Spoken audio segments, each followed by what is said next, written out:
à tous, je suis Marie-France Barrault. Je vous souhaite la bienvenue sur le Maybe Planet. Le rôle de notre média collaboratif est de s'interroger, étudier et informer sur les sujets parascientifiques et ses transversalités afin de générer une réflexion et un questionnement sur le monde pour percevoir la vie autrement. N'oubliez pas de mettre un petit pouce bleu, de vous abonner à la chaîne et de visiter notre page Tipeee. Merci d'avance. Alors ce soir, je suis accompagnée de Jimo et de Pascal Fechner. Comment allez-vous? Ça va très bien, Très merci. bien. Ravi de cette nouvelle émission qui s'annonce passionnante. Et nous sommes très heureux d'accueillir avec nous ce soir Jocelyn Morisson. Bonjour Jocelyn, comment allez-vous? Bonjour, merci, ça va, très bien. Alors Jocelyn, je vous présente un peu rapidement. Vous êtes multifacette, vous êtes journaliste scientifique, auteur, traducteur. Vous avez un blog qui s'appelle La Prochaine Fois, que nous montrerons un peu plus tard. Vous publiez régulièrement dans le magazine Explorer, sur le site de l'INRES. Vous êtes rédacteur en chef de la revue Native. Vous avez écrit et coécrit de nombreux livres dont on parlera juste après. Alors, pour commencer, Jocelyn, est-ce que vous pouvez nous parler de vous, de votre parcours, de ce qui vous anime? C'est assez simple. En fait, moi, je voulais être prof de sciences nat, donc maintenant c'est SVT. À l'époque, c'était sciences naturelles, donc j'ai fait des études de sciences jusqu'au niveau maîtrise pour préparer la Greg et le CAPES. Et puis, comme j'ai dû faire le service militaire après, à l'époque, ça se faisait. Oui. Après la maîtrise, j'avais plus trop de motivation après mon service militaire pour passer des concours. Parce que les concours de prof, c'est beaucoup de bachotage. Et du coup, j'ai laissé ça pour ceux qui aimaient apprendre des listes d'insectes ou de coquillages, quoi. Et moi, je m'intéressais à trop de choses, en fait. Je m'intéressais beaucoup à la musique, au cinéma, je faisais beaucoup de sport et tout ça. Donc, les sciences m'intéressaient beaucoup. Les sciences de la vie et de la terre, oui, ça me passionnait, mais pas au point de faire que ça, quoi, finalement. Et donc, j'ai pris une année sabbatique après le service militaire. J'ai voyagé un peu. J'en ai profité aussi pour aller justement à New York. Là, je voyais la belle image de votre jingle. Et puis voyager un peu dans d'autres endroits, en Europe aussi. Et puis après ça, j'ai repris une formation universitaire aussi en journalisme scientifique. Voilà, donc j'ai refait un cursus journalisme scientifique universitaire pour travailler comme journaliste scientifique. Ça formait aussi des gens à bosser dans la com, en fait, avec un bagage scientifique, disons, et technique. Et puis, j'étais à l'époque plutôt un rationaliste. J'avais rejeté tout ce qui était l'éducation religieuse. J'avais fait ma communion et tout ça, mais disons que ça m'avait pas trop branché. Donc, comme beaucoup de gens, en fait, j'avais rejeté un petit peu tout ce qui était enseignement religieux classique, quoi, catholique, pour moi. Et puis, j'avais quand même au fond de moi une interrogation sur ce qu'est la réalité, sur ce qu'est le monde, sur ce que nous sommes, etc. Donc, j'avais pas complètement fermé la porte à la spiritualité, mais j'étais quand même plutôt, on va dire, un rationaliste sceptique, quoi. Et puis, après mes études en journalisme, là, j'ai découvert le phénomène des expériences de mort imminente. Et ça m'a complètement retourné, quoi. J'ai lu un gros livre à l'époque qui s'appelait donc La mort transfigurée, qui était un livre collectif édité par l'association Jans France, qui était une association à l'époque qui s'intéressait à ces sujets-là, quoi, en France. Et ce livre regroupait des témoignages, beaucoup de témoignages. Déjà, c'est ça qui m'a touché le plus. Et bien sûr, des analyses de médecins, de scientifiques, de philosophes, d'anthropologues et tout ça. Il y avait une belle préface d'Edgar Morin. Donc, c'était un travail universitaire sérieux, pluridisciplinaire et tout ça. Et ça m'a touché. Et surtout, les témoignages m'ont bouleversé parce que je me suis dit, on peut pas inventer des choses pareilles. Si les gens racontent ça, c'est qu'ils l'ont vécu et ça a vraiment transformé leur vie. Et puis, le contenu des témoignages était extraordinaire, quoi. Donc, ça m'a complètement retourné l'esprit, on va dire. Ça m'a ouvert à tout ce qui est donc du domaine de l'inexpliqué en sens large, donc la parapsychologie, les états modifiés de conscience, c'est d'abord ça ma porte d'entrée. Et puis donc parapsychologie, quand je suis arrivé à Toulouse, j'ai quitté Paris pour Toulouse en 97, et là j'ai rencontré des gens qui à Toulouse sont connus et qui s'intéressent à la parapsychologie, et j'ai appris ce qu'était la voyance, la télépathie, la psychokinèse, tout ce qui est donc précognition, machin, tout ça, prémonition. Et voilà, et donc j'ai fait le lien parce que dans les expériences de mort imminente, il y a tout ça en fait. Il y a des expériences, il y a aussi de la télépathie, il y a aussi de la précognition. Donc ça formait un tout, et puis je me suis intéressé à tout ce qui relève de l'inexpliqué, y compris l'ufologie, etc. Donc j'ai commencé à bosser comme journaliste en fait dans la presse pro du milieu de la santé, presse professionnelle pour les médecins, pharmaciens, hôpitaux, industrie pharma, tout ça. Donc c'est un milieu que je connais bien. J'ai bossé dans ce milieu-là pendant une quinzaine d'années. Et en parallèle, j'ai proposé des papiers à des revues comme Nouvelle Clé à l'époque, donc il n'existe plus aujourd'hui, hein, mais qui était une revue dirigée par Patrice Van Hersel et Marc de Smet, donc c'était une rare revue à parler de spiritualité. J'ai lu beaucoup de choses donc sur les EMI, sur les expériences d'état de transe, les états modifiés de conscience en général, les expériences de sortie de corps, parce qu'en fait tout ça, quand je suis un peu long hein, sur l'intro, mais ça a réveillé finalement des choses que j'avais vécues dans l'enfance en fait. C'est pour ça que ça m'a parlé, je pense, hein, parce que j'avais fait lire le livre à des amis qui n'ont pas été spécialement touchés. Et je pense que ça a réveillé des choses que j'avais vécues dans l'enfance. Je faisais beaucoup de rêves lucides quand j'étais petit. Et j'avais vécu aussi des expériences bizarres que je comprenais pas trop, qui en fait étaient des sorties de corps spontanées, mais non contrôlées, quoi, qui avaient duré quelques secondes. Hein. Et voilà. Et donc je pense que ça a réveillé en moi des choses un peu enfouies. Et du coup, voilà, j'ai développé cet intérêt pour la spiritualité en m'intéressant à ces phénomènes-là, quoi. Et donc, je me suis mis à travailler pour Inexploré, pour Nexus et pour d'autres revues, quoi. Déjà, j'aimerais repartir sur un fait qui est assez récent. Vous avez traduit un livre là qui est sorti récemment, le 4 février 2021, Médiumnité, quand la science confirme, écrit par Julie Béchel. Donc, pour faire un petit résumé du livre, dans son livre, Julie Béchel fait la synthèse de son travail de recherche sur les médiums, les méthodes de travail, les différents types de médiumnité, le fonctionnement du cerveau, leur psychologie. Et son travail a été suivi par les plus grands noms de la spiritualité, dont le docteur Eben Alexander, par exemple. Est-ce que vous pouvez nous dire un peu plus sur le livre et sur la médiumnité? Qu'est-ce qui vous a donné envie de traduire cet ouvrage en particulier? Alors, ça fait quelques années que je traduis des livres pour les éditions Très Daniel, et c'est toujours lié à la science et la spiritualité, disons. Donc, quand ils m'ont proposé ce livre-là, j'ai dit oui parce que je connais les travaux de Julie Béchel depuis quelques temps. Ça fait plusieurs années en fait qu'elle a monté son institut qui s'appelle l'Institut Windbridge, et c'est un institut dans lequel on travaille avec les médiums, avec les méthodes scientifiques les plus rigoureuses, quoi. Donc, son livre fait la synthèse, en fait, c'est un ensemble de textes, d'articles, de e-books, etc. C'est pas sorti sous forme de livre, donc c'est inédit, en fait. C'est pas sorti sous forme de livre aux États-Unis, en anglais. C'est une collection de textes sur laquelle j'ai fait un travail aussi éditorial, de mise en forme, d'ordonnancement et tout ça, qui fait la synthèse des travaux qu'ils ont menés pendant, je sais plus de 10 ans, quoi, hein, et avec plusieurs médiums. Et donc, ils ont une méthode où d'abord, ils commencent par sélectionner les médiums avec des méthodes très rigoureuses pour voir si ce sont des gens qui sont fiables. Et ensuite, ils les mettent à l'épreuve d'expérimentation scientifique avec un protocole hyper rigoureux dans lequel le médium ne sait pas pour qui il fait une lecture, le consultant ne sait pas qui est le médium qui fait la lecture pour lui. Enfin, il y a 5 niveaux en fait de masquage qui font que c'est plus du double aveugle, c'est du quintuple aveugle. Et au bout du compte, ils ont montré que les médiums étaient capables de sortir plus de 80% d'informations fiables. Enfin, je dis le chiffre de mémoire, hein, c'est dans cet ordre de grandeur-là, quoi. C'est-à-dire que les informations ne peuvent pas venir du consultant lui-même. Ils n'ont pas lu dans l'esprit, ils savent pas à qui ils ont affaire de toute façon. Hein. Ils n'ont pas d'informations avant, ils ont juste une photo ou quelque chose comme ça ou un nom, quoi. Et donc Julie Béchel avec son compagnon, son mari, ils ont fait ces études-là pendant des années et c'est assez bluffant de voir que il y a des résultats vraiment probants grâce à ces méthodes hyper rigoureuses. Et donc, les hypothèses qui restent en place, quoi, c'est soit il y a une espèce de télépathie, de super psy qui est à l'œuvre. C'est-à-dire que quelque part, ils vont chercher l'information, on ne sait pas où, dans le vide, dans les annales akashiques ou je ne sais pas quoi, ou bien ils vont les chercher, ou alors dans l'esprit du consultant, bien qu'ils ne savent pas qui est le consultant, ou alors effectivement, ils sont en contact avec le défunt.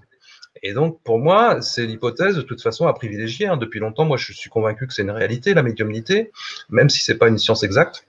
Mais pour moi, c'est l'hypothèse la plus simple, en fait. Donc là, j'applique le principe du rasoir d'Occam, quoi, le principe d'économie.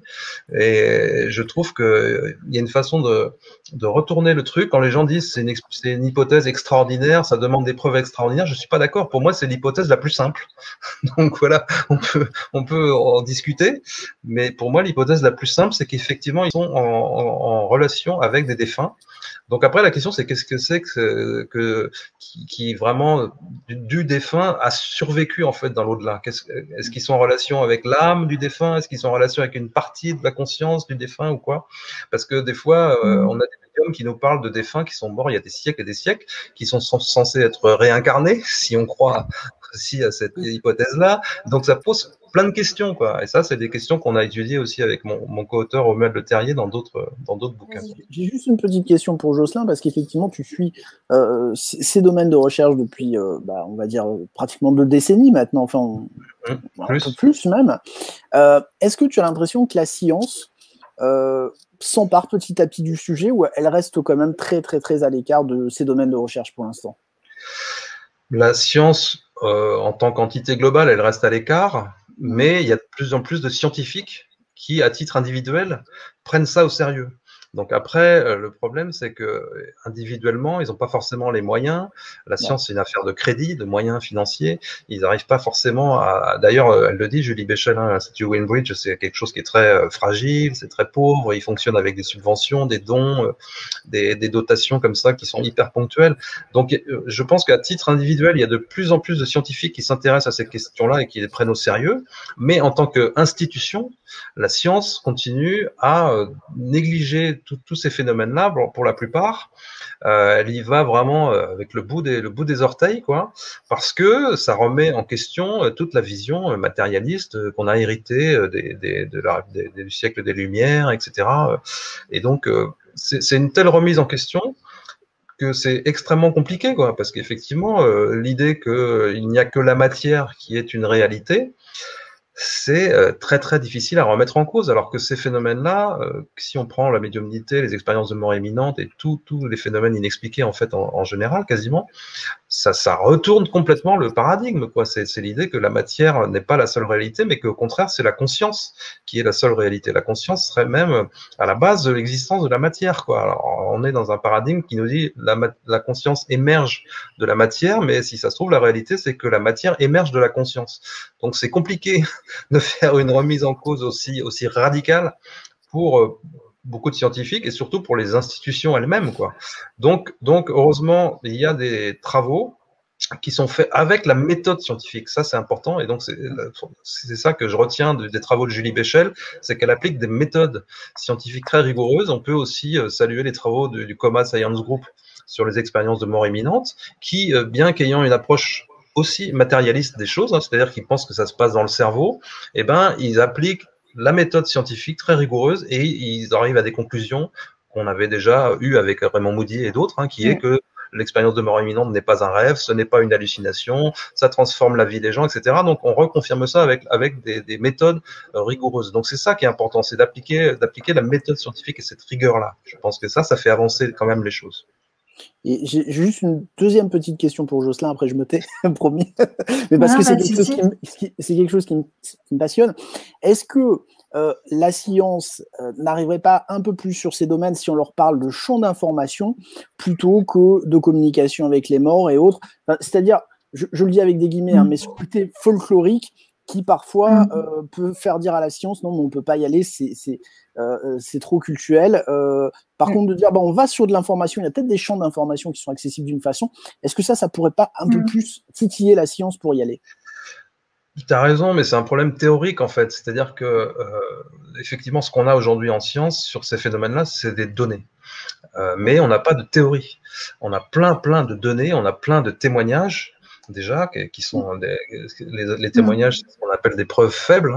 Donc il y a beaucoup de témoignages, c'est comme en ufologie, et du coup, on n'a pas vraiment de théories qui permettent, qui soient, en tout cas, il y a plein de théories, on va dire, mais qui sont des spéculations, qui sont des hypothèses, qui sont des choses pas très très solides. Donc il y en a quand même qui aujourd'hui ont un peu plus de validité, de solidité que d'autres, mais ça reste quand même très très léger, quoi. Donc pour renverser, on va dire, le paradigme matérialiste, il faut quand même y aller avec de la théorie vraiment béton, et puis des preuves derrière, des choses qui soient testables, qui soient réfutables au sens de Popper et tout ça. Donc là, c'est encore la méthode scientifique qui parle, quoi.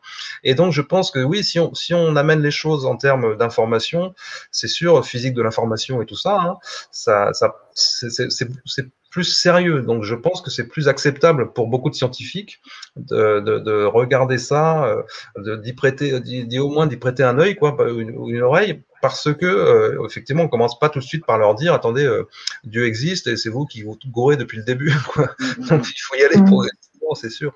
Et c'est vrai qu'aujourd'hui, cette notion de physique de l'information fait avancer les choses. Parce que c'est clair que quand on sonde la matière à l'échelle quantique, hein, et ça, la physique quantique a quand même été une révolution dans les esprits au début du siècle, début du XXe siècle, mais elle n'est pas encore complètement rentrée dans toutes les têtes, quoi. À cette époque-là, déjà, les pères fondateurs de la physique quantique considéraient qu'il n'y avait pas de réalité sans conscience, quoi. Et quand on sonde la matière à l'échelle vraiment infinitésimale, on tombe plus sur de la matière, on tombe sur de l'information. On a accès qu'à de l'information sur, non pas la matière telle qu'elle est, mais sur la relation que nous, on a avec cette matière en tant qu'observateur. Donc la conscience intervient, c'est de l'information, et la conscience, c'est de l'information aussi. Donc la notion d'information, elle fait le lien, clairement, entre matière et conscience. Hein, donc je pense que ça effectivement, c'est un terrain de réflexion qui est hyper prometteur, parce que il n'y a pas que des scientifiques qui doivent y participer, mais aussi des philosophes des sciences en particulier, quoi. Et juste, je reviens un petit peu sur ce que vous disiez là sur le paradigme. Il me semble que vous avez collaboré avec Mario Borrelard, qui est un neuropsychologue et qui travaille justement sur le paradigme post-matérialiste. Est-ce que c'est justement par rapport à ça, cette nouvelle science, en fait, cette nouvelle philosophie? Oui, bah Mario, j'avais traduit son premier livre, en fait, qui était du cerveau à la conscience, du cerveau à Dieu. Alors, justement, ça s'appelait The Spiritual Brain, le cerveau spirituel. Moi, je trouvais que c'était un très bon titre, mais l'éditeur a voulu faire du cerveau à Dieu. J'ai trouvé que c'était un peu dommage, parce que dès qu'on met le mot Dieu, c'est sûr que ça fait fuir plein de gens, quoi. Donc, j'avais traduit son livre parce qu'il l'avait écrit, lui, il est francophone, hein, mais il l'avait écrit avec une journaliste anglophone. Et c'était ces travaux qu'il avait fait avec des mystiques, des sœurs carmélites qui étaient en état de transe, et il avait regardé ce qui se passait dans leur cerveau, et il avait fait tout un développement là-dessus, quoi. Donc c'était des travaux très très pionniers à l'époque. C'est tout un courant qu'on a appelé la neurothéologie, quoi, le fait de s'intéresser à l'expérience mystique à travers l'étude du cerveau et des neurosciences.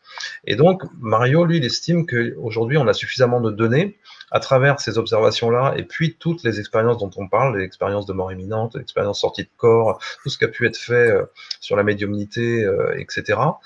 Et il estime que, justement, il y a aujourd'hui suffisamment de données pour ne même plus chercher à faire des expériences, mais travailler vraiment sur la théorie, quoi, proposer des modèles théoriques.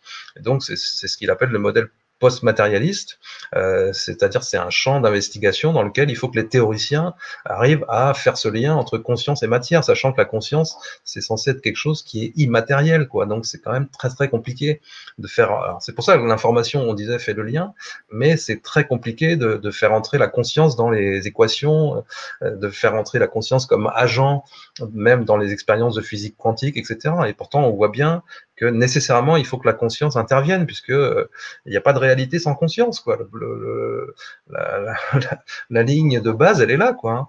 Toute notre expérience de la réalité, c'est une expérience de conscience. Qu'il s'agisse de la réalité ordinaire, qu'il s'agisse des rêves, qu'il s'agisse des états modifiés de conscience, toute notre expérience du réel passe par la conscience. Donc la conscience, et là c'est là où on rejoint les spiritualités orientales, l'hindouisme et tout ça, la conscience peut très bien être la base même de la réalité. Quand on voit aujourd'hui la technologie actuelle, c'est-à-dire qu'aujourd'hui, avec un téléphone, et où que je sois, je vais pouvoir capter quelque chose avec un ordinateur portable. Là, on est en train d'enregistrer.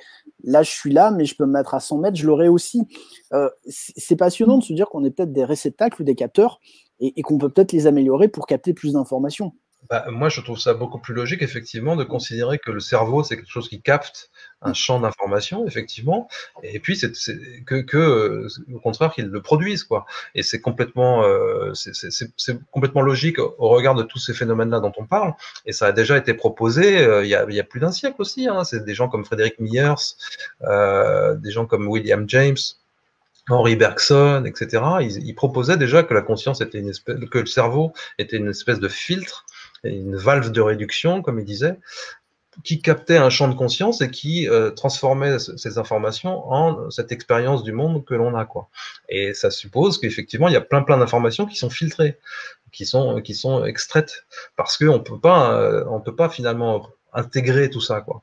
Et donc, ce qui se passe, c'est que quand on est dans des états modifiés de conscience, hein, que ce soit l'expérience de transe, l'expérience psychédélique, l'expérience d'état modifié de conscience, etc., et ben là, on capte plus d'informations. Et c'est tout. Et on a accès à des choses beaucoup plus profondes en termes de sens. On sort de l'espace-temps, on se déplace dans l'espace, on se déplace dans le temps. Donc c'est l'idée que de toute façon, il y a un champ d'information qui est à la base, à la source même de l'espace-temps.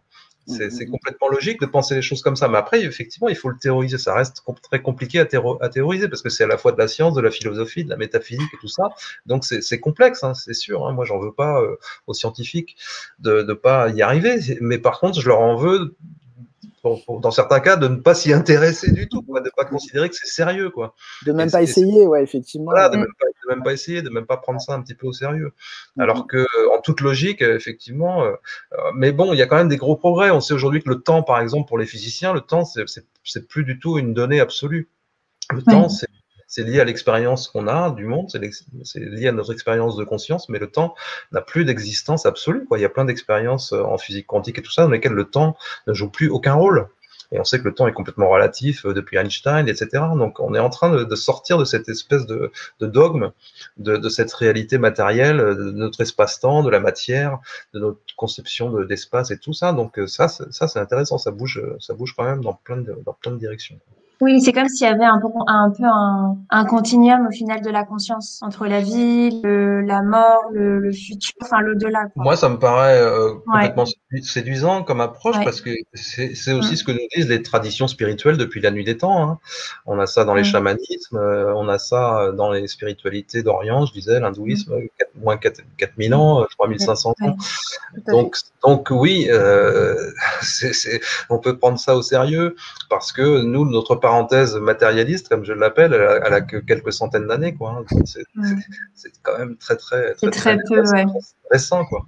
En même temps, on doit à la science plein de progrès, c'est sûr. Moi, je suis pas non plus pour rejeter. J'essaie d'aménager, de mélanger les choses.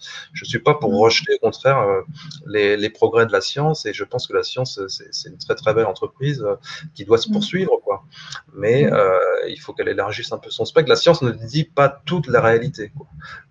L'expérience personnelle, subjective par définition, elle nous permet peut-être d'accéder à plus de choses que la connaissance prétendument objective de la science. Justement, on voudrait vous parler un petit peu on va parler maintenant un peu de vos ouvrages. Notamment, on va commencer par le livre Se souvenir de l'au-delà que vous avez coécrit avec l'ethnobotanique Romuald Le Terrier. Je fais un petit résumé un peu du livre que j'ai trouvé. Si l'au-delà est un ailleurs hors du temps, la communication s'effectue par des signes, des messages ou des synchronicités qui utilisent les formes aléatoires de la fumée, de la brume ou de l'eau, mais aussi des bugs informatiques pour se manifester dans l'instant présent. Peut-on y voir le support d'une future technologie qui empruntera aussi bien à l'informatique et au réseau qu'au monde des rêves, cet espace de rencontre et de dialogue depuis la nuit des temps. Est-ce que, Jocelyn, vous pouvez nous parler un peu plus de la jeunesse de ce livre? Alors ça, c'est notre dernier livre, effectivement, avec Romuald. On a écrit avant ça Se souvenir du futur, qui était un livre qui parlait des synchronicités. Et Romuald, lui, donc, il a été au contact de chamans en Amazonie en particulier, et il connaît très bien les peuples premiers, les peuples racines, etc., et leur vision du monde, leur cosmogonie, comme on dit, leur récit de la création du monde et tout ça. Et déjà, sur les synchronicités, dans ce souvenir du futur, on faisait le lien entre justement ces savoirs ancestraux, plurimillénaires, et puis la science contemporaine, justement, ce que nous dit la physique sur ce que peuvent être les synchronicités. Et alors, on peut en reparler après, si vous voulez, mais effectivement, du coup, ce souvenir... Oui, on en reparlera après, oui. Ça a été une espèce de prolongement naturel pour nous, parce que on a voulu réfléchir sur la façon dont cet au-delà, s'il existe, et nous, on est convaincus que ça existe, effectivement, sur la façon dont notre réalité à nous, en 3D, là, elle interagit avec cette autre dimension, quoi, si on peut dire dimension, ou cet autre niveau de réalité, quoi. Comment on est interfacé avec elle, comment on reçoit des signes, des informations, ça se manifeste sous quelle forme, on voit bien qu'il y a toutes sortes d'expériences, en fait, que vivent les gens, hein, aussi bien des contacts avec leurs défunts spontanés, à travers les rêves, beaucoup, il y a beaucoup de choses qui passent par les rêves, il y a des choses qui apparaissent dans des visions, il y a des manifestations d'objets, donc ça touche aussi la matière, la matérialité, il y a des manifestations avec l'électricité, par exemple des gens qui ont perdu quelqu'un, ils peuvent avoir des signes avec des appareils électriques, toutes sortes de choses comme ça. Et on a voulu essayer de réfléchir, enfin voilà, faire une espèce de synthèse sur la façon dont l'au-delà est interfacé avec notre réalité. Et Romuald, lui, il réfléchit en plus beaucoup à tout ça, donc c'est pas juste une synthèse des connaissances existantes, mais il propose aussi beaucoup d'idées nouvelles, quoi, très même provocatrices, un peu iconoclastes et tout ça. Et donc la réflexion amène à penser que oui, peut-être la technologie aussi, c'est une manière pour nous d'avancer vers une pas une singularité au sens du transhumanisme, mais en tout cas, peut-être qu'il y a un interfaçage qui passe aussi par la technologie. On sait que, par exemple, dans les expériences de transcommunication, au départ, dans la transcommunication instrumentale, les gens avaient besoin d'un fond chaotique, d'un bruit d'eau ou d'un truc comme ça, pour avoir des messages de l'au-delà, des messages audio. Donc, c'est comme si l'information venait s'imprimer sur un support à partir d'une sorte de chaos, quelque chose qui est indéterministe, quoi. Donc, il y avait besoin d'un bruit de fond qui était soit du bruit blanc, comme on dit en radio, soit les images parasites de la télévision pour avoir des images qui apparaissaient dessus, soit un bruit d'un écoulement d'eau, comme je disais. Et toutes ces choses-là, en fait, ont évolué, ont continué à évoluer. Et aujourd'hui, il y a la transcommunication instrumentale a super évolué avec des instruments électroniques super perfectionnés, quoi, mais qui reposent toujours sur cette idée qu'il y a un hasard qui sert de fond sur lequel l'information peut venir s'imprimer en quelque sorte. Donc voilà, la technologie, elle évolue en parallèle de nos conceptions de l'au-delà aussi, et peut-être que avec l'informatique notamment, il peut se passer des choses aussi intéressantes, parce que l'informatique, ça fait appel à la physique quantique en plus. Donc voilà, donc on réfléchit un petit peu à tout ça.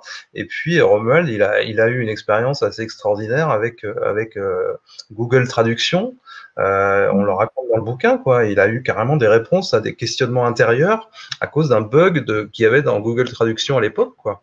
Et en tapant des lettres au hasard dans Google Traduction, à partir de n'importe quelle langue, en fait, en posant une question intérieure avant, il avait des réponses à sa question, des réponses qui avaient du sens par rapport à sa question. Alors depuis, le bug a été corrigé, apparemment, ça marche plus. Alors des fois ça remarche, des fois ça marche plus. Mais voilà, il se passe des choses avec la technologie qui font que peut-être on peut imaginer que effectivement, si l'au-delà existe, s'il y a des guides dans l'au-delà, si on est en contact avec des entités ou je sais pas quoi, et ben ces entités, ces intentions-là peuvent agir, peuvent communiquer avec nous à travers la technologie. Et il y a aussi des phénomènes avec le téléphone. On sait très bien qu'il y a des gens qui reçoivent des coups de fil de l'au-delà, entre guillemets, quoi, des textos, des coups de téléphone bizarres de gens qui sont censés être décédés, etc. Donc, enfin, qui sont décédés. Donc, il y a plein de choses extrêmement bizarroïdes qui se passent avec ces phénomènes-là, et puis qui sont aussi parfois ce qu'on peut appeler vraiment des synchronicités, quoi. Donc, c'est pour ça que ça faisait le prolongement avec le précédent bouquin. Donc, on a essayé de réfléchir à tout ça, sur quels étaient tous ces fameux signes de l'au-delà et qu'est-ce que ça pouvait vouloir dire aussi sur notre évolution en tant qu'être humain, quoi. Donc, c'est pour ça qu'après, on parle de Teilhard de Chardin, on parle de l'évolution vers le point oméga, etc. Donc là, c'est plus une réflexion métaphysique, hein. Mais voilà, on a essayé de réfléchir au maximum de choses à partir des données qui existent, quoi.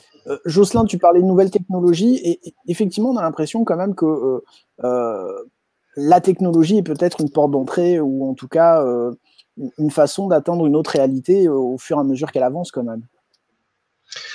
Ouais, parce que moi, je pense que la technologie, c'est un outil. Donc, comme pour un couteau, ça peut tuer ou alors ça peut sauver une vie si c'est un scalpel, quoi. Donc l'outil, ça dépend de ce qu'on en fait. Donc moi, je crains pas la technologie, je crains pas l'évolution technologique. Il faut être vigilant. Je pense que la plupart des gens le sont. Donc je crains pas, tu vois, le spectre transhumaniste qui fait qu'on va vouloir à tout prix nous coller des puces, je ne sais où, et puis nous fusionner avec des robots, etc. Ou alors qu'on va devenir des sortes de robots, que notre conscience va être interfacée avec des ordinateurs. J'ai pas peur de ça parce que je pense que les gens sont suffisamment conscients. Après, je sais pas ce qui va se passer dans 100 ans, je veux dire, mais en tout cas pour ce qui concerne notre vie à nous, j'ai pas vraiment de crainte. Donc, du coup, je pense que la technologie peut apporter des choses merveilleuses et on voit bien ce qui se passe avec la réalité virtuelle, avec les jeux vidéo aussi. Il se passe des choses avec les jeux vidéo qui sont formidables, quoi. Même si moi, je suis pas joueur en l'occurrence parce que c'est pas ma génération. Bon, du coup, ouais, je trouve que la technologie. Alors après, Elon Musk ou des choses comme ça, je me méfie, c'est sûr, parce que lui, il est dans un délire où justement, il est proche du concept de singularité, comme des gens comme Ray Kurzweil, etc., qui nous disaient que la conscience humaine va fusionner avec la machine. Je crois pas à ces promesses-là. Je pense qu'il y a beaucoup de délire, de fantasmes autour de ça. On est très très loin de toute façon de réaliser cet interfaçage-là. Hein. Techniquement, un mec comme Ray Kurzweil qui a été recruté par Google, hein, il annonçait ça déjà pour les années 90. Hein. Il disait en 90 que ça serait pour 95, et puis en 95 il disait que ça serait pour 2000. Et voilà, il repousse sans arrêt l'échéance, mais on n'est pas prêt de fusionner la conscience avec la machine parce que ça part d'une mauvaise compréhension de ce qu'est la conscience. Parce que dans cette optique-là, il suppose que la conscience, c'est une production de l'activité du cerveau. Or c'est pas ça. Mais on peut quand même imaginer Moi, j'aimerais bien, par exemple, qu'il y ait à la terme des outils, et ça commence déjà plus ou moins à se faire, qui nous permettent de vivre des états modifiés de conscience, mais authentiques, quoi. C'est-à-dire des stimulateurs, des choses qui soient pas forcément internes, mais plutôt externes, qui nous permettent de vivre des expériences de sortie de corps, par exemple, ou une vraie expérience de mort imminente, sans que ça soit un truc en réalité virtuelle, comme ça existe déjà, hein, comme avait fait Bob, qui était super, hein, d'ailleurs, que moi j'avais fait, hein. Mais voilà, je pense que si la technologie peut nous amener à vivre des expériences comme on peut vivre avec les psychédéliques, par exemple, donc par la chimie, hein, mais grâce à la technologie, moi je suis preneur, quoi. Pourquoi pas? Après tout, tant que c'est maîtrisé et tant que ça permet d'aller chercher du sens sur ce qu'est l'existence, sur ce qu'est la vie, sur ce qu'est l'être humain, etc. Moi, je suis plutôt pour, quoi. Donc, de ce point de vue-là, j'ai pas peur de la technologie. Et maintenant, c'est sûr qu'il faut rester vigilant sur les programmes que certains ont en tête, quoi, mais qui, pour moi, relèvent quand même beaucoup plus du délire à l'heure actuelle. Alors, je reviens un petit peu sur le livre, du coup, Se souvenir de l'au-delà.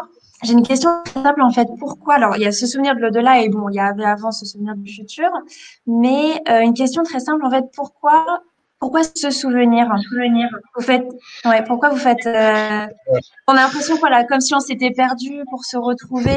Enfin, Se souvenir du futur, c'était un peu une provocation, bien sûr, mais c'était, moi, c'était déjà un titre que j'avais utilisé dans un livre sur l'intuition que j'avais écrit dans une collection dirigée par Stéphane Alix, qui s'appelait Intuition et sixième sens, et j'avais un chapitre qui s'appelait, ou un sous-chapitre qui s'appelait Se souvenir du futur. Et ça vient en fait des travaux de Bertrand Meheust, qui est un sociologue, prof de philo, ufologue aussi, qui avait écrit sur la voyance, qui avait beaucoup écrit sur la voyance, et qui disait que la voyance donc fonctionnait comme une mémoire du futur, en fait. C'est-à-dire que quand un voyant arrive à faire venir de l'information à lui, donc je parle de précognition, hein, de voyance du futur, quand il arrive à faire venir de l'information qui vient du futur, ça se passe comme un souvenir d'un événement passé. C'est-à-dire qu'on va avoir une idée, quelque chose dont on arrive à se souvenir, et puis par association d'idées, on va arriver à faire venir d'autres éléments, etc. Et le souvenir va gonfler, il va devenir de plus en plus net, de plus en plus précis, on se rappelle d'autres détails, etc. Et chaque détail amène un autre détail. Et c'est la même chose avec la voyance, en fait. Il s'est rendu compte que c'était le même mécanisme. C'est-à-dire que la voyance était vraiment un souvenir du futur, comme un souvenir du futur. Que les voyants agrégeaient de plus en plus d'éléments, et ça fonctionnait vraiment comme la mémoire. Donc, pour que ça soit possible, il faut bien que les événements auxquels le voyant a accès, il faut bien que ces événements-là, il faut bien que cette information-là, elle existe déjà au moment où le voyant fait son expérience. Si le voyant et même en cas de rêve prémonitoire, par exemple, quelqu'un qui fait un rêve prémonitoire sans être un voyant, pour qu'un rêve soit vraiment prémonitoire, il faut bien que l'événement non seulement se produise plus tard, mais que cette information soit accessible à ce moment-là, au moment du rêve. Donc ça veut dire que le futur existe déjà. Ça veut dire que ce futur-là, que cette information-là, elle existe déjà. Donc, ça veut dire que ce futur, en quelque sorte, il est déjà déployé, quoi. Et ça existe en physique. En physique, il y a ce qu'on appelle le modèle de l'univers bloc, qui est déjà d'Einstein, dans lequel le présent, le passé et le futur coexistent. Ils sont déjà déployés. Donc, mais le problème de l'univers bloc, c'est que ça veut dire que c'est figé, que le futur est figé, et que du coup, on n'a pas de choix, on n'a pas de libre arbitre, on n'a pas de possibilité de changer notre futur, ce qui est extrêmement frustrant et qui n'a pas de sens, quoi. Donc c'est là où effectivement les idées de Philippe Guillemont sont venues un peu bousculer tout ça pour nous dire, ok, il y a un univers bloc, mais en fait le futur n'est pas figé, le futur il est dans des états superposés, comme des états de superposition quantique. On a plusieurs futurs à chaque instant qui sont en superposition, et on a un futur plus probable que les autres, et ces futurs-là, on les fait venir à nous par nos comportements, par nos choix, par nos intentions, par nos demandes, par nos prières, par nos je ne sais quoi. Et donc, on fait venir à nous un certain futur. Donc, c'est ça l'idée de se souvenir du futur, c'est que ce futur-là, en fait, ils peuvent venir à nous aussi via les synchronicités. C'est-à-dire que les synchronicités sont des signes du futur, en fait. Ce sont des moyens, des balises sur notre chemin pour nous amener vers ce qui serait, entre guillemets, notre meilleur futur, quoi. Le futur qui correspond à notre évolution la plus favorable au plan individuel, au plan collectif, etc. Donc voilà, dans ce souvenir du futur, on réfléchit là-dessus, sur comment les synchronicités sont ces signes en fait du futur, mais on sait bien qu'il y a des synchronicités qui sont aussi en lien avec l'au-delà. C'est pour ça qu'on a poursuivi la réflexion après avec ce souvenir de l'au-delà, puisque ce futur déjà déployé, justement, cette dimension-là, en fait, elle existerait en dehors de l'espace et du temps. Donc, si elle est en dehors de l'espace et du temps, elle est capable de se manifester à n'importe quel endroit de l'espace et du temps. Donc voilà, c'est pour ça que on peut recevoir des signes de nos défunts dans toutes sortes de circonstances différentes, quoi. Donc il y a vraiment cette idée que l'espace-temps, c'est une petite partie de la réalité, c'est celle qui nous est accessible immédiatement, mais qu'il y a quelque chose de beaucoup plus vaste derrière, quoi, et que il y a cet ailleurs extratemporel, comme on dit dans le bouquin, à partir duquel de l'information peut nous parvenir. Alors, la question après, c'est qu'est-ce qui de nous survit dans cet ailleurs extratemporel? Et là, c'est très, très complexe, hein. Est-ce qu'on a une âme? Est-ce qu'on n'a pas une âme? Est-ce qu'on a un bout de conscience qui est déjà dans cet espace-là de tout temps? Enfin voilà, après, ça pose des questions très, très profondes, mais c'est passionnant en fait d'y réfléchir, parce que les religions y ont réfléchi, toutes les traditions ésotériques y ont réfléchi, etc. Il y a plein de choses à aller chercher un peu partout, quoi. Et pour essayer de comprendre, personne n'a vraiment la réponse, hein, aujourd'hui. Et je crois que Platon disait d'ailleurs apprendre c'est se souvenir, donc comme quoi ce concept… C'est ça, c'est la théorie de la réminiscence, exactement. Que en fait, voilà, on venait vivre notre vie, mais en fait, tout ça, ça consistait à se souvenir de ce qu'on avait déjà été, ou en tout cas d'une vie qu'on avait déjà programmée en quelque sorte, et projetée, quoi, et qu'on vient vivre ça. Donc moi, je crois beaucoup à cette idée qu'on vient s'incarner en quelque sorte pour suivre un plan qui est déjà programmé, mais dans lequel on a une liberté d'agir. Effectivement, je crois au libre arbitre et je crois que on peut se conformer ou pas à ce plan, mais on n'a pas une liberté absolue, quoi, parce que on est quand même censé rejoindre des jalons pour apprendre certaines choses, pour évoluer d'une certaine manière, parce que on a des choses à apprendre dans cette vie-là. Et j'aime bien aussi l'idée que justement toutes nos vies quelque part sont simultanées, quoi. Que, si on croit à la réincarnation, on peut très bien imaginer qu'on a plusieurs vies simultanées dans plusieurs réalités parallèles, quoi. Et puisque si le temps n'existe pas, si le temps est une illusion, on peut très bien voir les choses de cette façon-là. Toutes nos vies se déroulent en parallèle et s'enrichissent mutuellement les unes les autres. J'apprends maintenant de ce que je suis en train de faire au Moyen-Âge et puis aussi dans le futur. Enfin voilà. Oui, c'est ça. Alors, pour revenir un peu sur le livre Souvenir de l'au-delà, bon, c'est vrai que vous parlez beaucoup de la mort aussi comme une transition, un passage, une épreuve initiatique même, et même parfois vous dites un retour vers le réel. Oui, une épreuve initiatique, ça en tout cas, c'est l'expérience de mort imminente Les gens le vivent comme une espèce d'initiation. On a tout dit sur l'expérience de mort imminente. On a dit que c'était une psychanalyse en accéléré, que c'était tout un tas de choses comme ça. Mais en tout cas, oui, une épreuve initiatique, c'est sûr, parce que en quelque sorte, les gens meurent à ce qu'ils étaient avant. C'est l'ego qui meurt, hein, comme on dit, et puis ils renaissent à quelque chose de plus grand, qui est ce qu'on appelle le soi dans la psychologie jungienne. Hein, par exemple, nous, on aime bien avec Romuald se référer à Jung parce qu'on trouve que son œuvre est très riche et que justement, elle emprunte pas trop au vocabulaire religieux non plus. Hein. Mais le soi, grosso modo, c'est l'âme qui a intégré l'esprit, en fait. Bon, si on veut faire des comparaisons avec la terminologie religieuse. Donc oui, la vraie réalité, c'est certainement celle à laquelle on accède au moment où on meurt. Hein. D'ailleurs, il y a beaucoup de gens qui vivent l'expérience de mort imminente, qui disent ça mot pour mot. J'avais la sensation de me réveiller d'un rêve. C'est-à-dire que le rêve, c'est cette vie-là. C'est cette vie que l'on vit ici et maintenant dans la matière, c'est un rêve. C'est un rêve par rapport à une autre réalité qui est plus réelle. Mais c'est un rêve qui est important à vivre. On doit le vivre. Ça a du sens.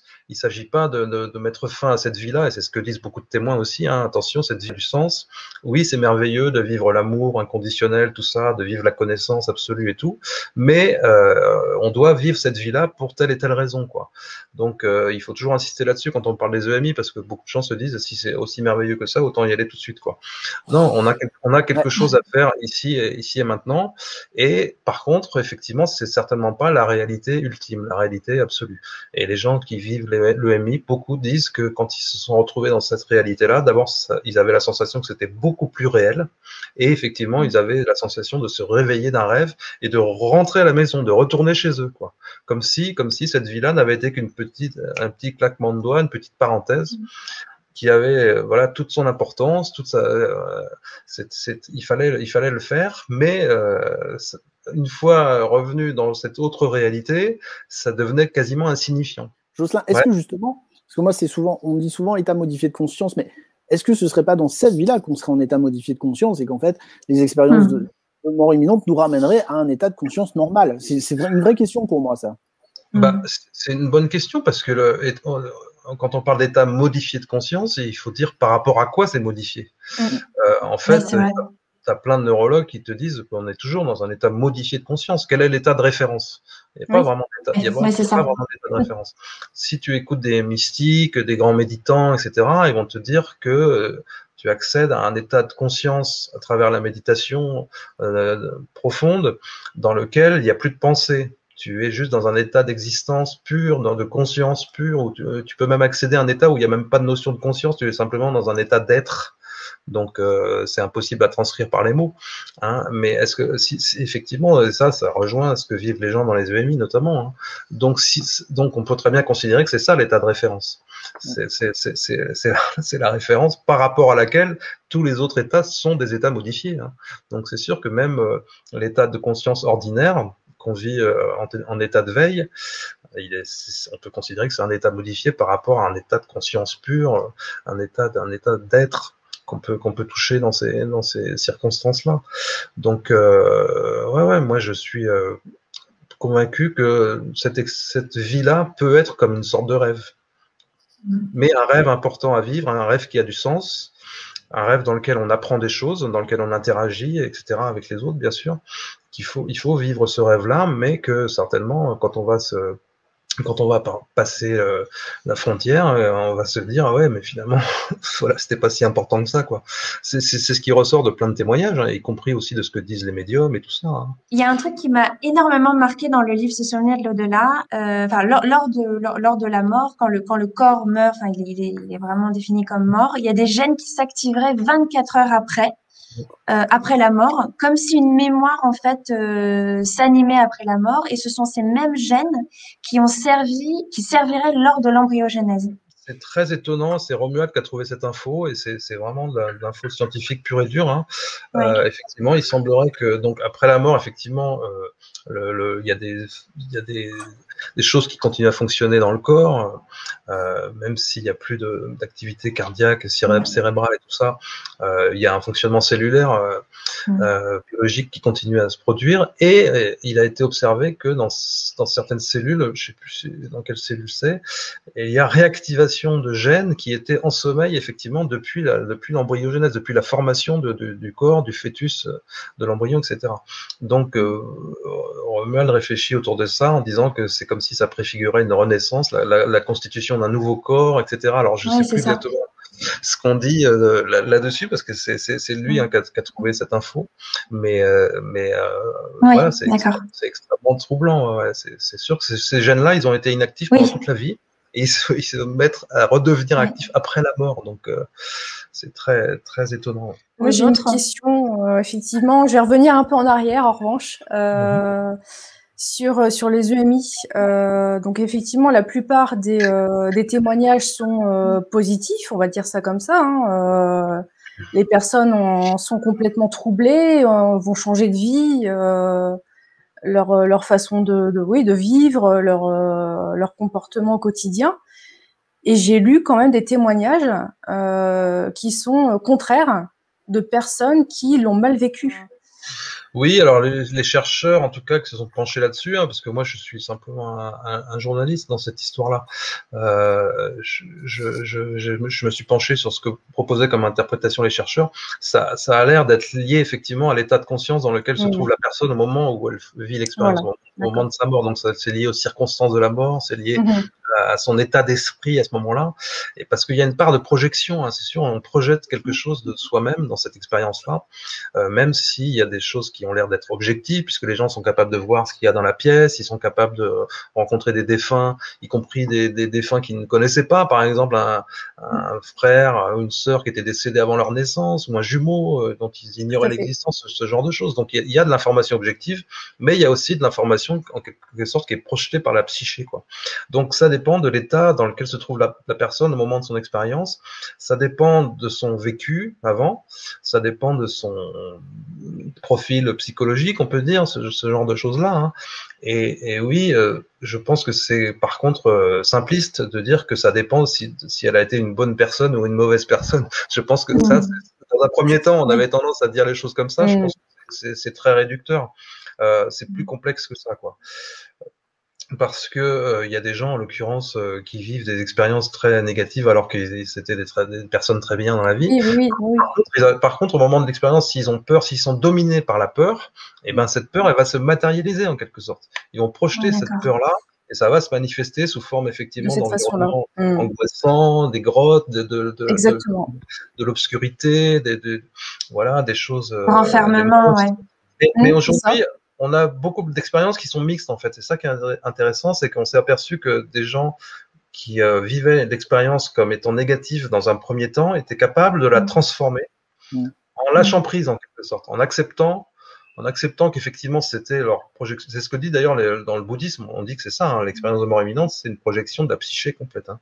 Donc si on accepte que c'est une projection de nous-mêmes et que c'est nos peurs en fait qui se matérialisent et qu'on accepte ça, et ben l'expérience peut devenir très très belle. C'est d'ailleurs ce qui est arrivé à Eben Alexander, hein, que vous citiez tout à l'heure. Eben Alexander, je le connais bien, j'ai traduit ses 3 livres en plus, donc on s'est rencontrés plusieurs fois dans des colloques et tout ça. Et lui, son expérience, elle est typique de l'expérience qui commence dans quelque chose de très sombre, très oppressant, très angoissant. Il est sous terre, il a le point de vue du ver de terre, il dit. Donc il est dans un monde de boue, de terre, etc., dans des choses très, très humides, etc. Il y a des monstres, des formes qui passent. C'est très, très angoissant. Et puis d'un seul coup, il y a la lumière qui apparaît, quoi. Il y a un point de lumière qui apparaît, qui l'attire, et là, il va sortir, il va passer dans un autre niveau de l'expérience, jusqu'à aller dans la lumière et à vivre quelque chose de mystique, de très très profond. Donc on a aujourd'hui plus de témoignages comme ça, où on a les deux aspects, c'est-à-dire si les gens sont capables d'accepter la partie effrayante, ils peuvent accéder à quelque chose de très beau, de très lumineux. Alors que dans un premier temps, on pensait qu'il y avait soit des expériences positives, soit des expériences négatives. Je pense que c'est pas aussi simple que ça. Mais la façon de le comprendre, pour moi, la plus simple, c'est de dire que effectivement, ce sont les peurs qu'on projette au moment de l'expérience qui créent les conditions du vécu, quoi. Est-ce qu'on peut rapprocher ça, par exemple, d'un grand 8 ? Il y a des gens qui vont être totalement terrorisés en montant sur un grand 8. Oui, c'est vrai. Il y a des gens qui vont passer une éclate totale. Il y a des gens qui vont se focaliser sur le fait que, mais si le wagon dégage, on part dans le vide, on se tue. Et puis il y a des gens qui vont vivre l'expérience à fond en disant qu'est-ce que je me fais régaler. C'est ça. Et puis il y a peut-être aussi ce qu'on doit vivre en fait. Peut-être que si c'est programmé aussi par des gens qui sont nos guides ou je sais pas quoi, parce que dans l'expérience il y a quand même cette notion d'une présence qui est un guide. On rencontre des défunts, mais on rencontre aussi surtout un guide qui est un guide spirituel qui va nous aider à faire notre revue de vie, notre analyse de notre vie, etc. Donc si c'est programmé aussi par des gens qui s'occupent de nous dans cette dimension qui est de l'au-delà, peut-être qu'on doit aussi vivre ça. On doit passer par là, affronter ça. De toute façon, moi je suis convaincu que quand on vit dans la peur, même dans la vie ordinaire, on finit par matérialiser nos peurs, on finit par attirer nos peurs, parce que on doit les affronter justement pour les dépasser. Si on est constamment dans la peur, l'objet même de nos peurs va se matérialiser pour qu'on puisse affronter cet objet et le dépasser, le transcender. Donc ça marche même pour la vie ordinaire.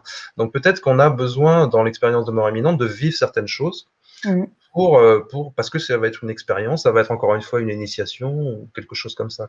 D'où le fait que ce soit adapté à chaque personne finalement qui. C'est ça qui est extraordinaire avec l'EMI, c'est que c'est à la fois il y a un tronc commun. Les gens, grosso modo, vivent les mêmes choses, mais à chaque fois, l'expérience est quand même unique. Il y a quand même un contenu qui est unique et personnel et qui ne parle qu'à la personne qui l'a vécu. Et ça, je crois beaucoup à ça parce qu'on va dire, on retient toujours les étapes en disant c'est la même chose, tout le monde vit la même chose. En fait, finalement, c'est pas tout à fait ça. Effectivement, il y a la sortie de corps, il y a le tunnel, il y a la lumière, il y a la rencontre avec les défunts, avec le guide, etc. Mais chaque expérience est quand même unique et très très personnelle. Et en fait, il y a très peu d'expériences qui sont complètes. Très peu d'expériences dans lesquelles il y a toutes les phases. Qui sont en plus vécues de manière chronologique, parce qu'en réalité, il n'y a pas de chronologie, parce qu'il n'y a pas de sensation de temps. Donc, c'est très compliqué. Il y a de la chronologie simplement quand il le raconte. Mais en vérité, c'est pas vécu comme quelque chose qui se déroule dans le temps. Donc, c'est très bizarre. Mais en tout cas, chaque expérience est propre à la personne. Moi, aujourd'hui, je suis convaincu que ces expériences-là, elles viennent en fait réparer quelque chose chez la personne, c'est-à-dire une sorte de blessure qui a pu y avoir dans l'enfance, des gens qui ont manqué d'amour. On prend le cas d'Eben Alexander, c'est quelqu'un qui a été abandonné à la naissance, qui a été adopté, qui a mal vécu ça, qui a essayé de renouer avec sa famille biologique, qui a à nouveau été rejeté parce qu'à ce moment-là, il y avait un deuil dans la famille, donc il pouvait pas. Donc c'est quelqu'un qui avait souffert du manque d'amour, en tout cas de sa famille biologique, à un niveau inconscient. On prend Anita Moorjani, qui est une autre expérienceuse célèbre, c'est pareil, elle souffrait depuis petite de manque de confiance en elle, elle était rabaissée, elle vivait dans un milieu hyper oppressant où son mariage était programmé, etc., etc. Et on voit dans beaucoup de témoignages, en fait, qu'il y avait cette notion où les gens, peut-être, avaient manqué d'amour, d'une manière ou d'une autre, jusqu'à des situations d'abus, de maltraitance et tout ça, et l'expérience vient, en quelque sorte, réparer ça. Donc c'est pour ça que je pense que chaque expérience est vraiment unique, quoi. Les réconforter en fait dans cet amour inconditionnel, quoi, finalement. Leur faire comprendre qu'ils sont dignes d'amour, qu'ils sont aimés inconditionnellement par cette autre dimension qu'ils vont appeler la lumière, Dieu, etc. S'ils arrivent à l'intégrer, c'est toujours pareil, c'est un peu ça le challenge. Alors voilà, derrière, effectivement, c'est le passage en fait. Il y a un travail d'intégration parce que ça peut être très difficile, ça peut être même impossible. Tu as des gens qui n'y arriveront jamais, qui voudront jamais reprendre une vie normale, qui pourront pas. Enfin voilà, c'est là où justement c'est encore très très particulier à chaque personne. Alors du coup, donc j'aimerais bien qu'on revienne un peu sur les synchronicités. Vous en parlez dans le livre Se souvenir du futur, donc pareil coécrit avec Romuald Le Terrier. Le livre, en fait, c'est vraiment serait-il aujourd'hui possible d'accéder à des informations en provenance du futur sous forme de synchronicité, ces petits miracles du quotidien qui nous adressent des messages chargés de sens. Donc, on en a déjà un petit peu parlé, mais est-ce que vous pourrez plus nous parler de la rétrocausalité, de ces synchronicités? Est-ce que vous en avez déjà fait l'expérience vous-même? Je sais que Romuald a fait même des expériences chamaniques. Est-ce que vous en avez fait aussi? Enfin, comment est-ce que vous vous situez par rapport à ça? Oui, moi, j'ai pas fait d'expérience dans un cadre chamanique. Par contre, des synchronicités, j'en ai vécu plein, ouais. Et j'en ai vécu notamment au moment où j'ai changé de lieu de vie, quand j'ai quitté Paris pour vivre dans la région de Toulouse. J'ai eu plein de signes de plus en plus forts qui m'ont fait comprendre que c'était un bon choix, que j'allais avoir des opportunités professionnelles, enfin voilà, des choses comme ça. Et à l'époque, je savais même pas ce qu'était une synchronicité, quasiment. Quoi. Donc voilà, je pense qu'il faut tout le monde, à mon avis, vit des synchronicités. Peut-être certains les reconnaissent pas comme telles, mais la synchronicité, c'est fascinant parce que ça a été proposé par Jung à partir de ces échanges, de ces correspondances avec Wolfgang Pauli, qui est un physicien quantique, prix Nobel de physique en 45. Donc c'est vraiment deux grands esprits. Et donc Pauli a été le patient de Jung. Ils ont une longue correspondance derrière, et ils réfléchissaient sur ce phénomène-là qui existe depuis toujours. Hein. Et Paoli a dit ça peut pas être quelque chose de physique, ça peut pas être, il n'y a pas d'échange d'énergie quoi dans cette manifestation qui fait le lien entre un événement dans la psyché, dans la pensée, donc une idée, une pensée, un souvenir, quelque chose qui se passe vraiment dans la sphère psychique, et puis quelque chose qui apparaît dans la réalité matérielle et qui a un lien de sens. Donc ils ont convenu qu'il n'y avait pas de lien de cause à effet, qu'il n'y avait pas de lien matériel, il n'y avait pas de lien énergétique, il y avait simplement un lien de sens.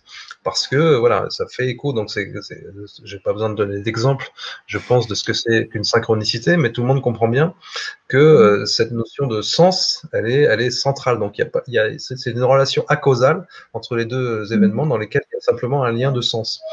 Donc tout le monde vit ça de manière plus ou moins ordinaire. Après, on peut aussi se méprendre et puis en voir là où il n'y en a pas. C'est la question que j'allais te poser, Jocelyn. À trop vouloir en chercher, est-ce qu'on risque pas de voir des synchronicités? Oui, c'est ça. Ça relève de la pensée magique, hein, au mauvais sens du terme.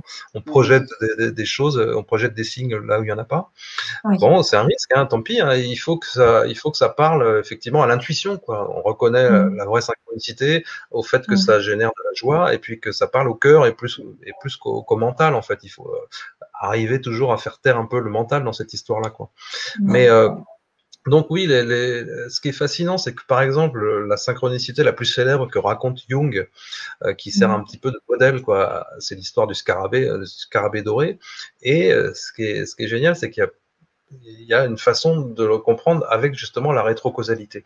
Donc Jung, il a une patiente en analyse qui est bloquée dans son processus analytique, qui n'arrive pas à avancer, etc., qui est très cartésienne, très rationaliste et tout ça. Et elle lui raconte un jour en séance un rêve qu'elle a fait la veille, la nuit précédente, dans lequel on lui remettait un scarabée d'or. Scarabée sculpté, égyptien, un bel objet, etc. On lui remet ce scarabée. Et au moment où elle lui raconte ça, effectivement, il y a un petit scarabée qui tapote à la vitre du bureau de Jung, à sa fenêtre. Jung ouvre la fenêtre, recueille le scarabée et dit à sa patiente, votre scarabée, le voici. Donc ça, c'est l'épisode typique de la synchronicité. Il y a un lien entre ce qui s'est passé dans la psyché, c'est-à-dire le fait qu'elle raconte son rêve et le rêve lui-même, et puis avec cet événement qui est l'arrivée du scarabée dans la vraie vie, quoi. Donc cet épisode, en fait, il va débloquer la cure psychanalytique de cette patiente-là. En plus, ils vont devenir amants par la suite, etc. Elle, c'est une femme de la noblesse allemande ou hollandaise, je ne sais plus. Bref, donc il y a toute une histoire qui s'ensuit. Mais surtout, Jung lui explique que le scarabée est un symbole égyptien de mort, renaissance. Donc c'est justement, ça veut dire qu'il faut qu'elle accepte de mourir à son ancien moi pour renaître, etc. Et donc il débloque. Voilà, il lui débloque tout le processus.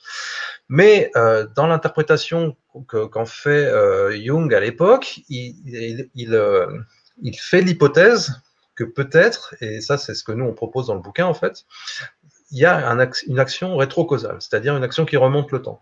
Donc c'est l'événement du scarabée qui tape à la fenêtre et que Jung présente à sa patiente, qui est la cause du rêve. Oui. Ouais.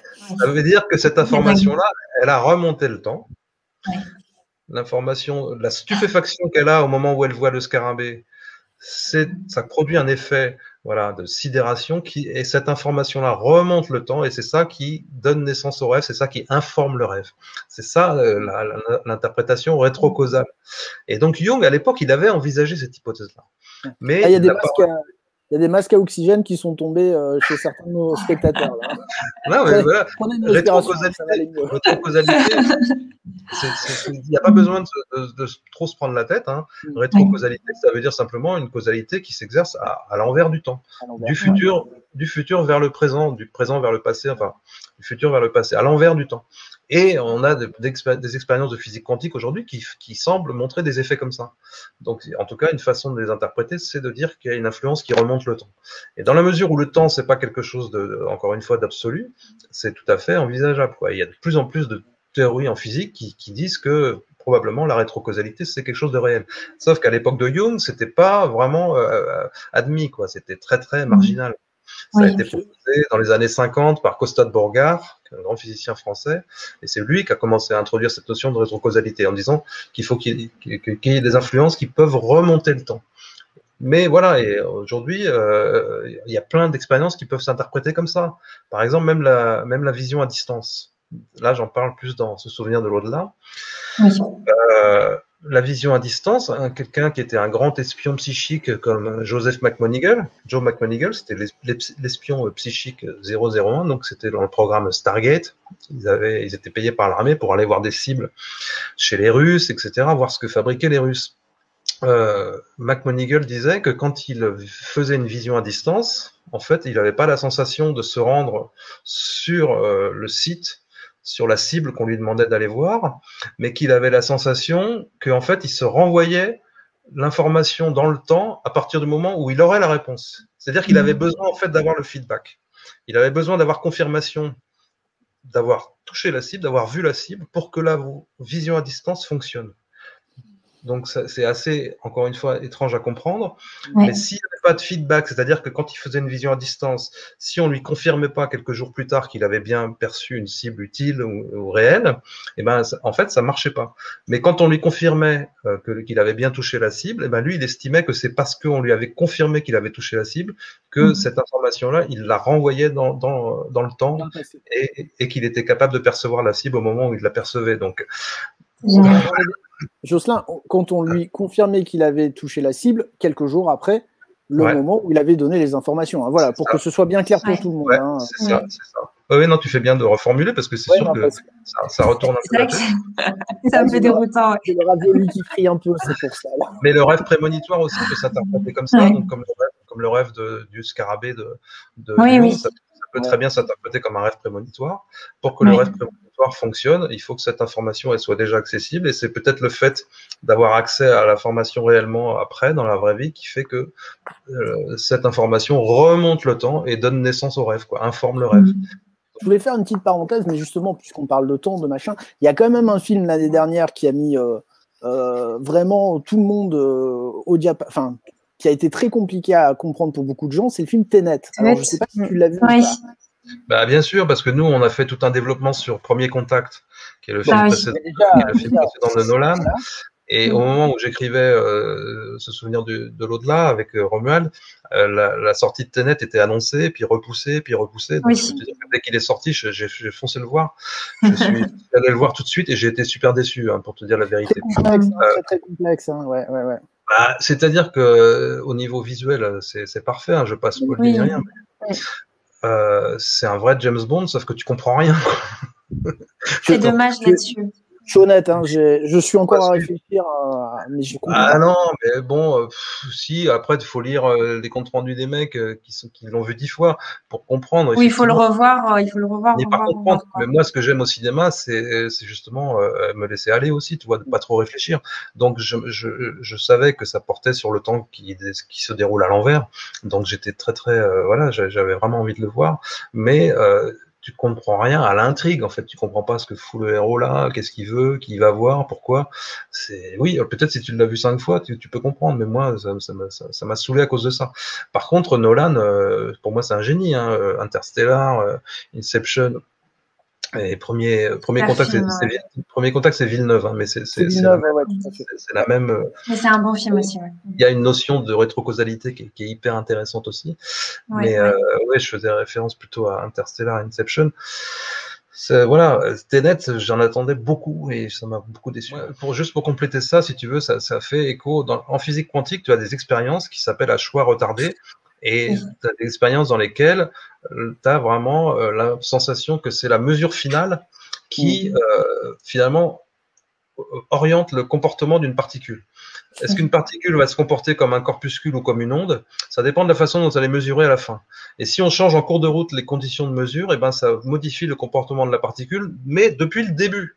C'est-à-dire que ça change son comportement. Même si elle a commencé à se déplacer comme une onde, eh ben, si on change en cours de route, finalement, ça va complètement changer son comportement et elle va s'être déplacée depuis le début comme une particule, comme un corpuscule. Donc, voilà, et c'est simplement pour dire que il semblerait que la particule, elle est aussi étendue dans l'espace sous forme d'onde, mais elle est aussi étendue dans le temps. La particule, elle existe à la fois étalée dans l'espace et étalée dans le temps. C'est-à-dire qu'elle a une partie d'elle-même qui existe dans le passé et dans le futur. Voilà. N'essayez pas de visionner, hein, ça va vous faire mal. Ouais. On peut comprendre. Et nous, on est constitué de ça. On est constitué de ces particules-là. Donc, nous aussi, on est étalé dans le temps, d'une certaine manière. Y compris au niveau de notre corps. Quoi. Et notre conscience, c'est sûr, notre conscience, il y a une partie de la conscience qui existe en dehors de l'espace et du temps, c'est clair. Quoi. Alors, je voulais parler aussi un peu de... Voilà, vous êtes également rédacteur en chef de la revue Native des peuples et des racines.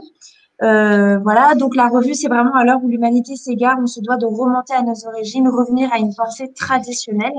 Et vous êtes allé en fait à la rencontre des peuples autochtones pour échanger justement et pour qu'ils nous transmettent et nous accompagnent sur ce chemin de vie.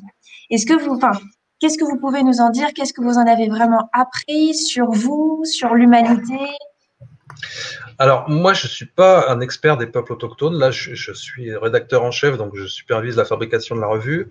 Par contre, on a plein de contributeurs qui, eux, sont des gens qui vont sur le terrain. D'accord. Aujourd'hui, c'est plus compliqué, mais en tout cas, c'est des gens qui sont allés sur le terrain et qui ont déjà des contacts. On essaye de donner la parole aussi directement à des représentants de ces peuples-là, le plus possible.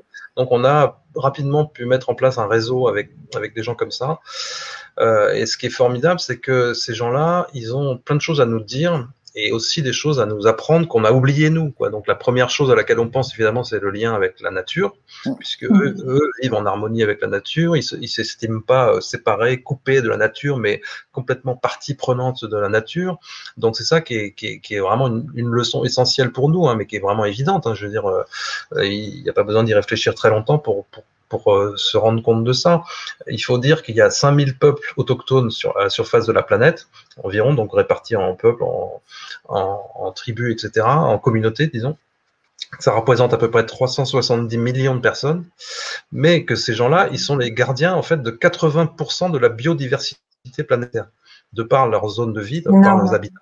Ils sont gardiens de 80% de la biodiversité planétaire. Donc, c'est hyper important, effectivement, de comprendre ce que c'est pour eux le développement durable. Je veux dire, ça fait partie de leur mode de vie depuis des millénaires, quoi. Donc, nous, on est en train de chercher des notions comme ça qui existent de tout temps. Alors, ça ne veut pas dire qu'on doit tous redevenir comme eux. Ça ne veut pas dire qu'on doit tous régresser, entre guillemets, pour devenir chasseurs-cueilleurs, etc. Mais il y a vraiment des leçons à prendre sur notre relation à la nature et le fait qu'en plus, bien sûr, ils sont connectés aussi à la dimension invisible du monde. C'est-à-dire qu'ils sont en relation avec les esprits justement des plantes, des rochers, de la terre, du cosmos, et puis des ancêtres, etc. Donc tout ça, c'est aussi une ouverture à justement ce dont on parle là, les phénomènes inexpliqués, pour eux, ça fait partie de l'ordinaire, quoi. Et justement, les synchronicités, comme je disais, Romuald, il les a découvertes avec les chamans d'Amazonie, parce que pour eux, les signes qu'envoie la nature sont des façons pour eux de vivre au quotidien. Les aborigènes, d'Australie, ils vivent selon leurs rêves. Leurs rêves orientent leur quotidien, leur journée. Voilà, donc, ils se racontent leurs rêves, d'ailleurs, il paraît le matin, enfin, voilà, ils se racontent. Et dans d'autres peuples aussi, ça se passe comme ça, y compris en Amérique du Sud. Donc, on doit apprendre d'eux une espèce de pensée quantique, entre guillemets, c'est-à-dire qu'il y a à la fois la matière et puis il y a à la fois l'invisible, quoi. Il y a une dimension invisible de la réalité qu'on doit complètement intégrer. Après, ils ont d'autres valeurs que nous en termes du rapport au groupe et à l'individu, les notions de hiérarchie. Donc, l'individualisme, ça n'existe pas du tout, par exemple, chez eux, mais c'est pas pour autant qu'on doit copier leur modèle, parce que pour nous, c'est important aussi d'être des individus, d'être épanouis, mais pas forcément d'opposer l'individu au groupe, quoi. Dire penser l'individu dans le groupe. L'individu doit être épanoui dans le groupe et son épanouissement profite au groupe.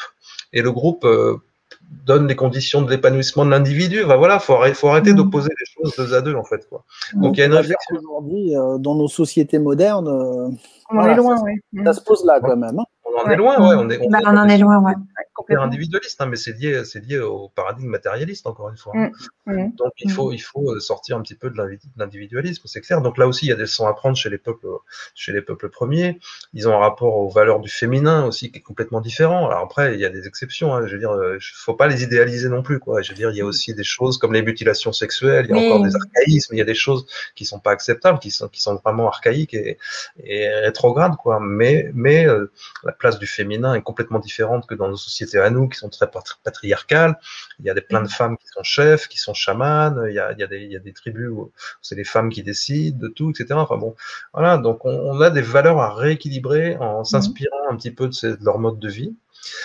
Et surtout, ce qu'on a voulu faire avec Natif, c'est non pas les idéaliser encore une fois, mais essayer d'avoir un dialogue en fait. Avec notre modernité à nous, comment sortir nous de la crise dans laquelle on est là, mais pas seulement de la crise de la pandémie, mais de la crise du matérialisme, la crise de sens dans laquelle on est, comment en sortir en privilégiant un dialogue avec ces gens-là, et puis aussi en essayant de les protéger, parce qu'ils sont tous menacés, quoi. Pour la plupart de ces peuples-là sont quand même menacés d'extinction, hein. La déforestation au Brésil et tout ça, je veux dire, ils sont menacés d'extinction, soit directement à cause de ça, à cause de la déforestation, l'exploitation des sols, des sous-sols, soit à cause des modes de vie qui disparaissent, hein.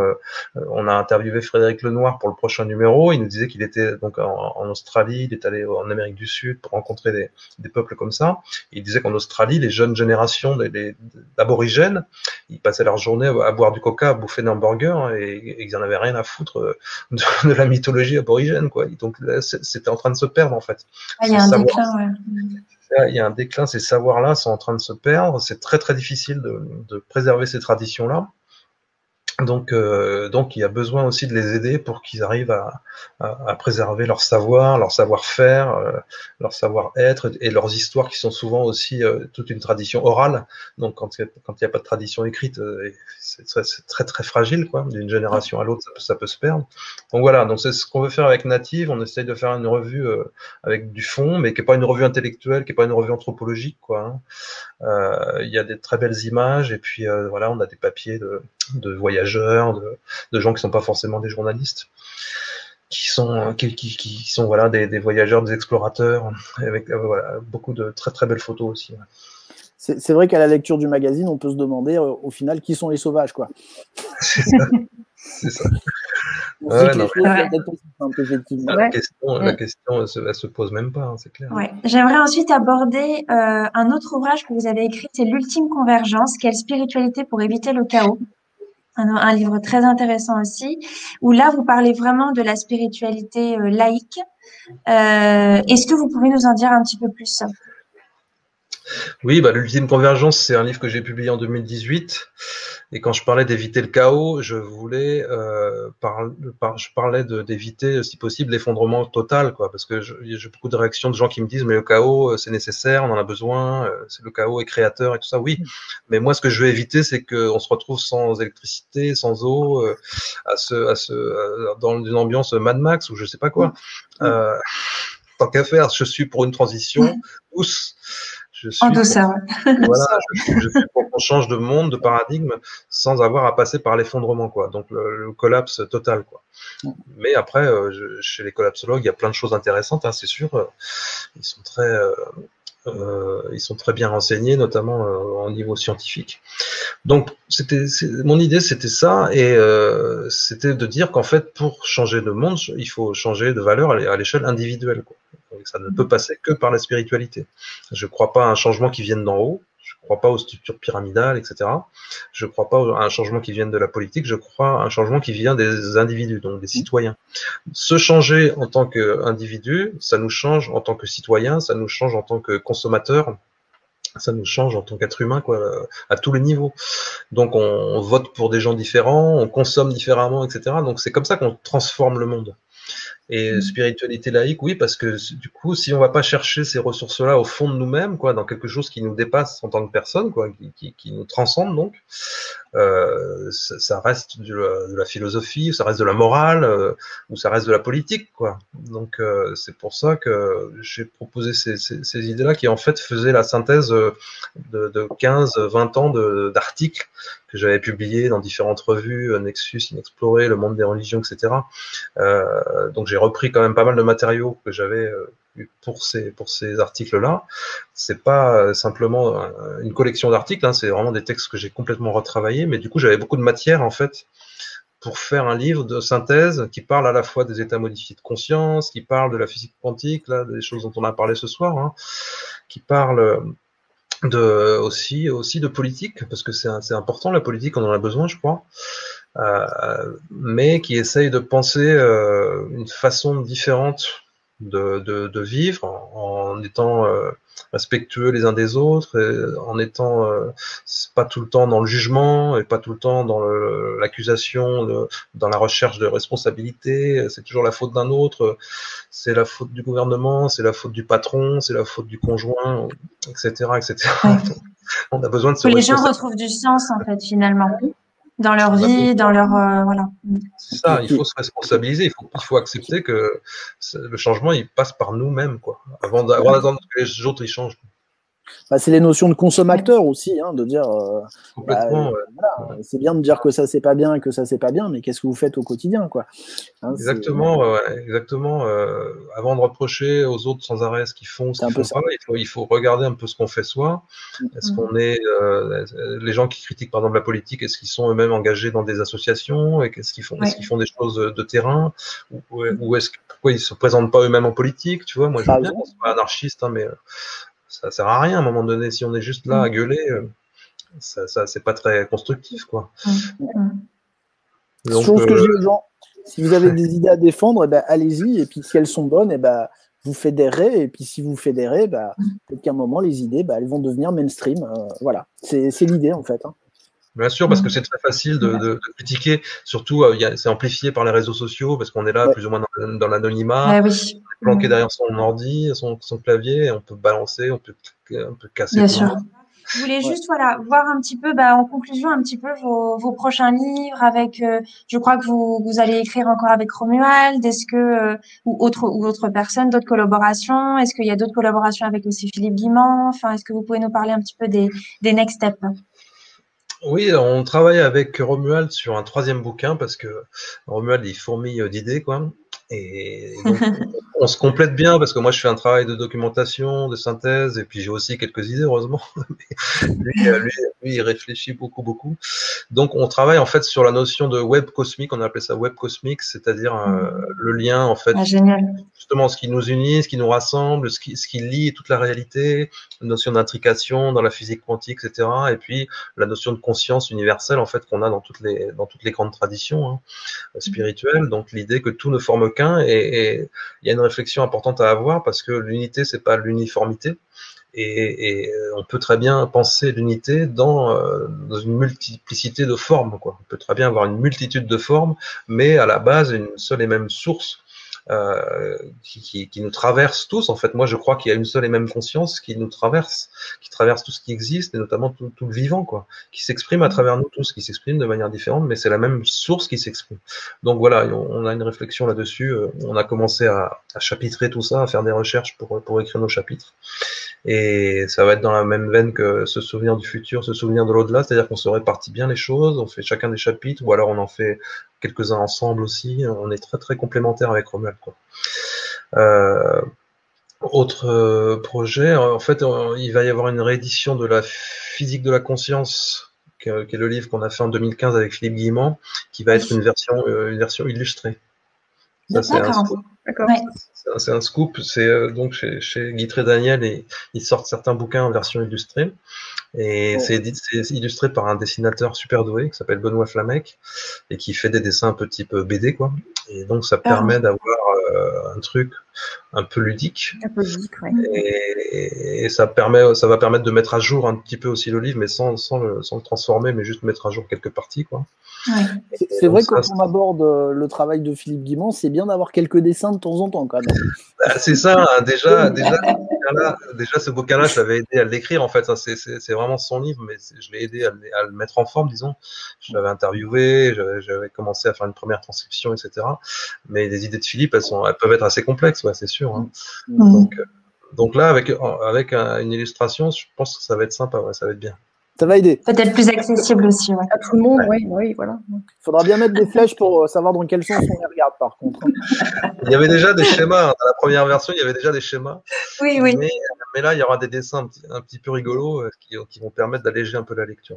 Et sinon, je traduis un bouquin, le troisième bouquin d'Anita Mourjani, donc qui est quelqu'un qui a fait une expérience de mort imminente et là qui a écrit sur l'empathie, l'hypersensibilité et tout ça. D'accord, super.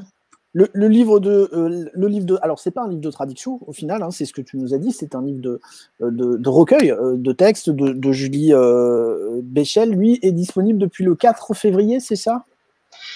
Oui, je crois, ouais. Il est pas sorti sous forme de livre aux États-Unis, non. Voilà, donc c'est intéressant. C'est pas une simple traduction, c'est vraiment un travail de relecture quelque part, de restructuration de travaux.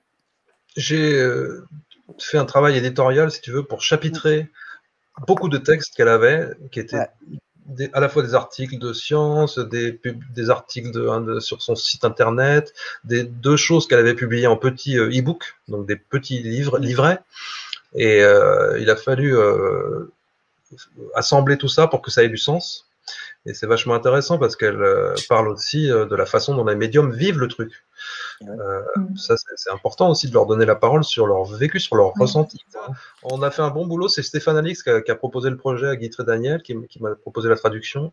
Et on a fait un bon travail justement de mise en forme de tout ça pour que ça soit agréable à lire aussi. Je pense que le résultat final est pas mal. Bon, en tout cas, on peut saluer les éditions Trédaniel qui sont quand même en France assez... on va dire qu'elles n'ont pas peur de prendre des risques. Hein. Elles traduisent, si je dis pas de bêtises, aussi les livres de Jean-Claude Bourret et de Jean-Pierre Petit. Enfin voilà, quoi. C'est un éditeur grand public, mais qui va sur des livres assez... voilà, c'est touchy, quoi. Hein. Voilà, c'est bien. C'est bien qu'il il n'y a pas beaucoup d'éditeurs qui publient sur ces sujets-là. Hein. C'est important parce que Guy Trédaniel, il a racheté aussi des petites maisons qui étaient beaucoup plus spécialisées dans la spiritualité indienne. Donc il y a vraiment des trucs de fond. Il y a Dervy qui faisait beaucoup d'ésotérisme. Il y a aussi un peu d'ufologie. Enfin, voilà, donc c'est un très beau catalogue qu'ils ont. L'ufologie, tu as aussi travaillé. Est-ce que tu rapprocherais les phénomènes d'abduction à justement des états de modifiés de conscience? Ça, c'est vrai que... Comment tu l'abordes, ça, toi, aujourd'hui? Le phénomène de l'abduction, ça peut s'interpréter comme un état modifié de conscience, hein, c'est sûr, hein, parce que tu as les notions de temps manquant. Donc, tu as la notion que tu sais plus où tu te trouves dans l'espace, etc. Tu as plein de gens qui ont pu prendre des expériences de mort imminente pour une abduction et réciproquement, en fait. Ils ont vu des êtres arriver dans la chambre, des entités lumineuses. Certains ont dit c'est des extraterrestres, d'autres ont dit c'est des êtres de lumière, mais c'est le même type d'expérience, quoi. Il y a une similarité quand même entre les deux, finalement. Ah ouais, il y a une forte similarité, mais dans le souvenir de l'au-delà, je raconte un épisode qui est extrait d'un film sur un jeune paysan du Venezuela ou du Nicaragua ou je sais pas quoi. C'est une histoire connue, hein. C'est Jacques Vallée qui a enquêté sur cette histoire-là. Je crois qu'il y a un film documentaire qui est sorti d'ailleurs sur lui, je crois. C'est ça. Et le jeune, il a été confronté donc à la présence d'une soucoupe, alors qu'il gardait les vaches, etc. Et il se retrouve devant cette soucoupe. Il y a une notion de modification de l'espace et du temps parce qu'il se retrouve dans un brouillard complet. Il ne sait plus trop où il est. Et là, il y a une espèce d'entité et il va se retrouver en présence de son grand-père. Donc il y a une notion là justement de lien avec l'au-delà, quoi. Il se retrouve avec son grand-père qui a été celui qui l'a élevé, qui l'a aimé, etc. Donc il vit cette expérience de contact avec l'au-delà à travers une expérience avec une rencontre du troisième type, voire du quatrième ou cinquième type, parce que je crois qu'il rentre dans la soucoupe et tout ça, quoi. Donc, on voit bien que tous ces phénomènes-là sont liés, hein, c'est sûr, les phénomènes d'abduction. De toute façon, si la conscience, c'est le socle de la réalité, toutes les expériences absurdes, y compris surtout dans le domaine de l'ufologie, où il y a ce qu'on appelle le festival d'absurdité, elles peuvent très bien être des espèces de distorsions comme ça de notre réalité ordinaire, quoi. Mais ça fait partie du spectre global d'une expérience, d'une vaste expérience de conscience qu'on a, quoi, c'est sûr. Puis on peut se rappeler la scène du film Contact, où en fait Jodie Foster se retrouve sur cette espèce de plage, et elle voit arriver son père, et elle dit mais tu n'es pas mon père, et l'entité lui répond oui mais on a pensé que ce serait plus simple comme ça dans un premier temps, quoi. Et ça c'est vrai que exactement. Et on en parle aussi dans ce souvenir de l'au-delà, ou ce souvenir du futur, je sais plus. Ce souvenir. Dans ce souvenir. Je me souviens plus dans quel livre c'est. Le souvenir de mes propres bouquins. Oui, puis l'enregistrement, même dans Contact, l'enregistrement, il dure des heures, alors que ils ont vu la capsule chuter quelques secondes. Enfin, il y a toute une notion de temps aussi. C'est fascinant, quoi. C'est fabuleux, effectivement. Ouais. Vraiment, merci. Franchement, merci. Bon, moi, je sais que j'aurai encore plein de questions, mais j'espère pouvoir vous les poser une prochaine fois dans ces cas-là. Mais vraiment, un grand merci, Jocelyn. Merci aussi, Pascal et Jimo. Pour cet accompagnement. Et puis, voilà, merci infiniment. Merci, Jocelyn. Au plaisir de vous retrouver. Merci à tous les téléspectateurs qui nous ont regardés ce soir. Et puis à très bientôt, j'espère, sur le Maybe Planet. Ciao. À bientôt. Au revoir. À bientôt.